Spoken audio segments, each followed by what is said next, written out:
जय श्री राम मित्रों। Dictation start. उपाध्यक्ष महोदय, मैं निवेदन कर रहा था कि जब हम कोई प्रश्न उठाएं तो यह देखें कि हम इसमें से कहां तक बढ़ा सकते हैं। किसी चीज का मूल्य क्या हो, महंगी पड़े या सस्ती पड़े, इसको हमें विशेष नहीं देखना है। गांधी जी ने कितनी ही बार हम लोगों को यह बात समझाई कि मूल्य किसी चीज का रुपए पैसे में क्या है, यह कोई महत्व की बात नहीं है।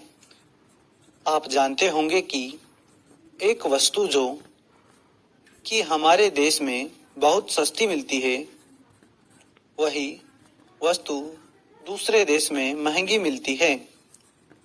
इतना निवेदन करने के बाद अब मैं श्रम विभाग की जो रिपोर्ट है उसकी एक मद की और तुरंत आ जाता हूं। जैसा कि पहले मैंने कहा, मैं समझता हूं कि हमारे इस श्रम विभाग का महत्व दिन प्रतिदिन बढ़ेगा। बहुत से प्रश्न हैं जिनकी तरफ आपका ध्यान भी नहीं है।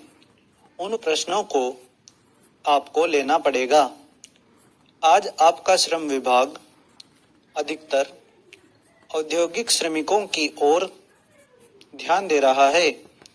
अभी हमारे माननीय सदस्य ने जो खेतीहर मजदूरों की दशा सुधारने की ओर भी आपका ध्यान दिलाया था और बतलाया था कि आज उनकी कैसी खराब हालत हो रही है। मैं उनसे पूरी तरह सहमत हूं। हमारी सरकार का ध्यान देहाती श्रमिकों की ओर नहीं गया है। उनकी बड़ी बुरी हालत है। आपने उनकी दशा सुधारने के लिए क्या किया है? मैं पूछना चाहता हूं कि जो लाखों और करोड़ों आदमी देहातों में बेकार बैठे हुए हैं, उनको मजदूरी और काम दिलाने के लिए आप क्या कर रहे हैं? करीब 7 लाख आदमी नौकरियों के लिए प्रार्थी हैं, जैसा कि रिपोर्ट में लिखा है।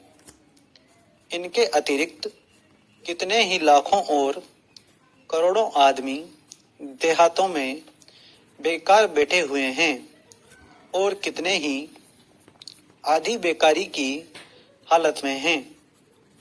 और श्रम विभाग उन बेकारों और आधी बेकारी वालों की संख्या पता लगाने में असमर्थ है।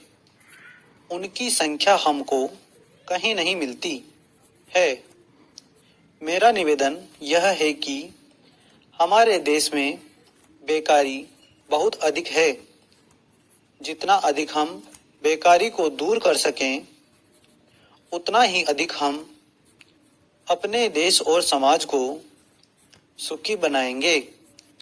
इस कार्य में आपका और आपके विभाग का दायित्व बहुत अधिक है। जो भी नया काम आरंभ होता है, उसका दायित्व श्रम विभाग पर रहता है।